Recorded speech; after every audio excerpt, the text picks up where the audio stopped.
지난 주말과 그리고 금요일에 흥미로운 뉴스가 엎치락 뒤치락 했습니다. 대주주 양도세 기준에 관한 뉴스가 해프닝처럼 흘러갔어요.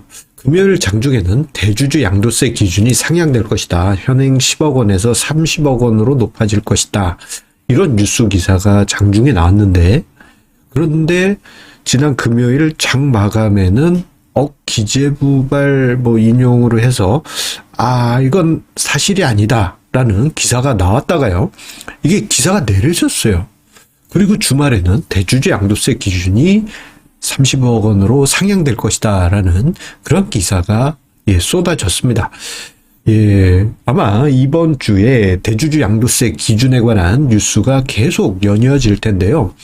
자, 연말까지 지금 며칠 남지도 않았습니다. 아마 이번 주에 그 중요한 분기점이 되지 않을까 싶은데, 이를 맞이해서 이 이야기를 드리지 않을 수 없습니다. 뭐냐? 대주주 양도세 기준이요 30억 상향되게 되면요, 주식시장은 크게 바뀔 가능성이 큽니다.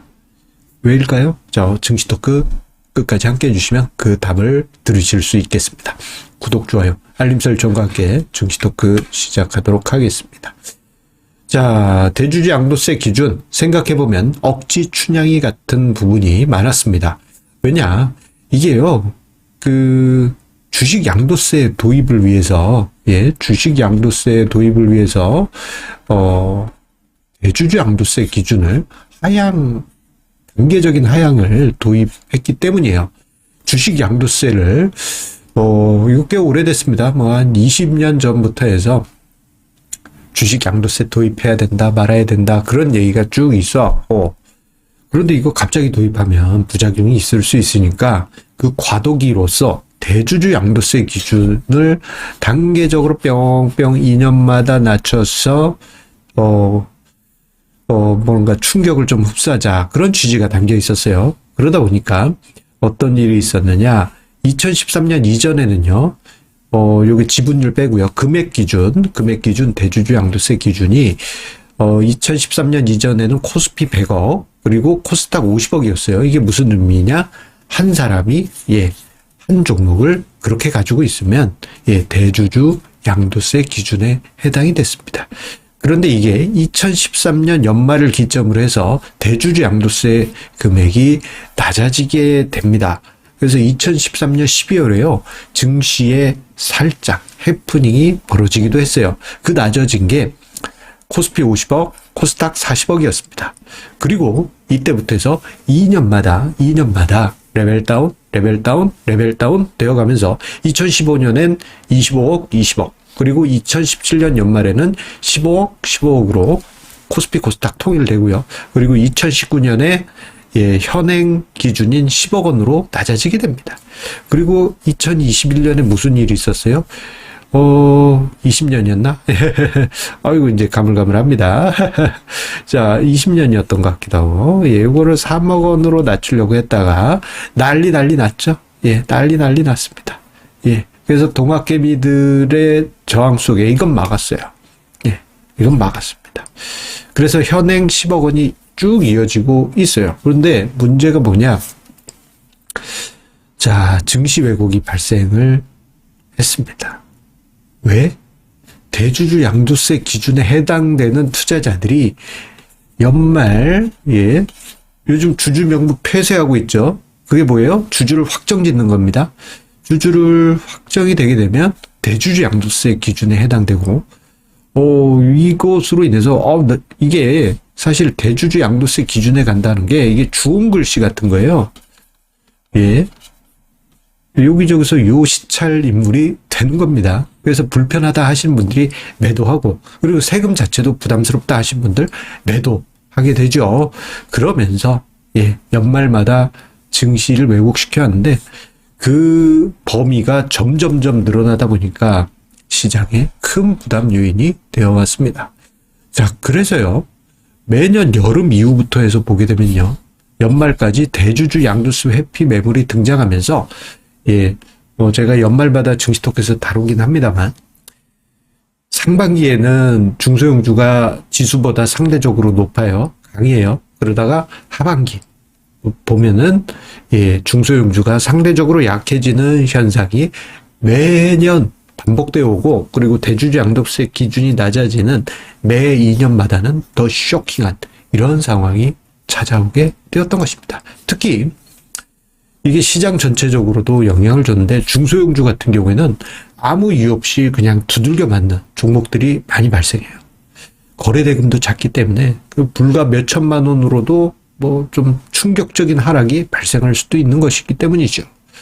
그런데 그 범위가 넓어졌다 보니 더더욱 그러한 악순환이 반복되어 왔습니다. 결국 우리나라 증시 문화는 어때요? 장기 투자 문화보다는 짧은 투자, 그냥 몇 개월 올해 안에 뭐 날 좋을 때 투자하고 그냥 걷어가 버려, 뭐 이런 분위기였습니다. 대표적인 예로 세린메이 전략이 있죠.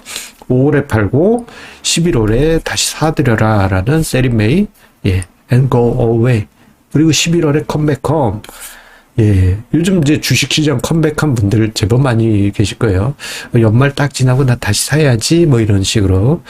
자, 그런데 대주주 양도세 기준이 30억이 되면은 이게 2013년 연말에 50억, 40억이 됐었으니까 2015년과 13년 사이 수준으로 높아지게 됩니다. 그러면 증시 왜곡이 현격하게 줄어들게 돼요. 생각해보면 연말 현상, 많이 나타났던 게 점점 대주주 양도세 기준이 낮아지면서 더욱 가속화됐던 부분이 있습니다. 그리고요, 대주주 양도세 기준이 쩌쩌쩌 낮아지면서 나타났던 현상 중에 하나가 개인의 힘이요, 그 작은 개미가 됐습니다. 우리 그 여름철에 야외 나가면 큰 개미 있고 요만한 개미 있고 요만한 개미 있잖아요. 개인 투자자들이 요만한 개미가 됐어요. 이게 무슨 얘기냐?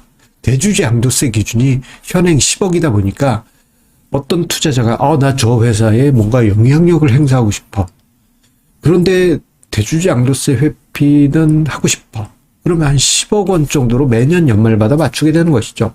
그래서 주주로 확정됐을 때는 10억 원 정도, 그 정도의 지분율밖에 얻게 됩니다. 예전에요, 제 기억에 어떤 일이 있었냐면 2006년인가 모 제약회사 주주총회를 갔는데, 그때 당시 어떤 투자자분이 한 30억인가 40억, 50억인가 아무튼 가지고 계셨어요. 그래서 이분이 주주총회에서 막 떵떵거리고, 이야 이 자식아, 소액주주 무시하는 거야, 배당 늘려, 대주주 나와. 이게 보통은 그렇게 하면은 쫓겨나거든요. 뭐 한 조막순만한 개인 투자자가 그러면 건장한 사람이 와서 들고 나갑니다. 그런데 이분이 제법 굵직한 주요 주주급이다 보니까 가드가 안 붙어요. 나중에 이제 대표이사, 의장이죠. 주주총회 의장이 이따 끝나고 절로 오시죠. 뭐 이런 분위기가 틀린 겁니다. 자, 그러다 보니까요, 이런 경향이 있었던 것 같아요. 개인 투자자들이 뭔가 뭉쳐가지고 힘을 내려고 그래. 그런데 개인 투자자들이 그 한 사람당 금액이 작다 보니까 이게 뭉치더라도 한계가 있습니다. 그런데 거액 투자자, 대주주 양도세 기준이 커진다, 거액 투자자가 는다, 그러면 굵직굵직한 사람들이 늘게 되면서 개인의 힘이 더 커지게 됩니다. 생각해보면 2010년대를 거치면서 주주 가치를 무시한 대주주의 전행이 너무 많았어요. 너무 많아. 하나하나 이야기하기도 싫어. 심지어는 여론을 그렇게 몰아갔던 경우들도 많았어요. 있습니다. 여러 가지. 매년 몇십 건씩 있었지 않습니까? 자, 하지만 대주주 양도세 기준이 상향된다? 우리가 10년 사이에 개인 투자자의 의식이 장난 아니게 업그레이드 됐습니다. 결국 개인의 힘이 커지게 되는 것이죠. 엄청난 혁명이 일어나게 될 것입니다. 결국 증시가 레벨업 되게 될 거예요. 왜? 일단 대주주 양도세 기준이 상향된다? 연말마다 나오는 증시 왜곡 사라지겠죠. 그리고 굵직한 개인 투자자분들이 늘어나다 보니 대주주, 대표이사, 의장이 주주총회 의장이 함부로 하질 못합니다. 기업들의 주주 우선 정책이 강화되게 됩니다. 예전에 비해서 나아진 건 맞지만 그것보다도 더 강화되게 돼요. 그러면서 우리 개인 투자자분들의 서학 이동이 많았잖아요. 미국으로도 많이 가시고. 자, 이분들이 미국 투자로 간 이유가 뭐예요? 우리나라 안 돼, 주가 올라가다 빠져. 그 이유 뭡니까? 대주주 양도세 이슈 때문에 연말마다 빠져나가니까. 여기에 기업들은 주주들을 개무시했죠? 무시했죠? 그런데 이게 완화된다? 우리나라 개인 투자자뿐만 아니고 외국인, 기관 모두 한국 주식에 대한 릴레이팅을 높일 가능성이 큽니다. 지금 화면상에 한국 증시의 대표지수 코스피 시장의 시장 PBR 레벨을 2010년대부터 해서 쭉 지금 표시를 했는데요. 보시게 되면 2010년대만 하더라도 시장이 안 좋다 하더라도 한 PBR 레벨 1 멀티플이었습니다. 하지만 지금은 어때요? 2020년, 21년 장 좋을 때 빼고 1 언더에 있습니다. 0.9. 지주회사가 늘어난 것도 있겠지만 시장이 그만큼 한국 증시를 제대로 평가를 해주지 못하고 있기 때문이에요. 한국 증시가 2013년 수준 대략 1.2 수준까지 높아지면 지금 0.9인데 1.2다. 이거 몇이야? 0.3이 올라가니까 33% 증가하는 거니까 지금 2,500포인트에서 33% 증가하면 어떻게 됩니까? 대략 3,000포인트, 3,300? 지수가 그렇게 레벨업 될 수 있습니다. 여러분들, 대주주 양도세 이슈 보실 때 이러한 부분도 보십시오. 우리나라의 시가총액이 레벨업 될 수 있기 때문입니다. 그리고 물적 분할, 인적 분할 등등을 해서 뒤통수 팍 치잖아요. 그런 거 개인 투자자분들이 굵직한 분들이 늘어나서 힘을 쏟으면 대주주들 그런 전행 더 이상 할 수 없습니다. 지금도 막을 수 있잖아요. 조막손들이 보여서. 마치 요즘 고려 거란 전쟁 재밌게 보는데 거기서 정말 민초들이 힘을 쌓아서 거란군, 큰 군을 물리치는 것처럼 말입니다. 시장은 여러분들의 투자 의식에 따라서 크게 바뀌게 될 것입니다. 여러분들의 성공 투자 응원드리면서 대주주 양도세 이슈 흥미롭게 아마 이번 주에 핫 이슈가 되지 않을까 싶은데요. 관심 있게 계속 보시기 바라겠습니다. 감사합니다.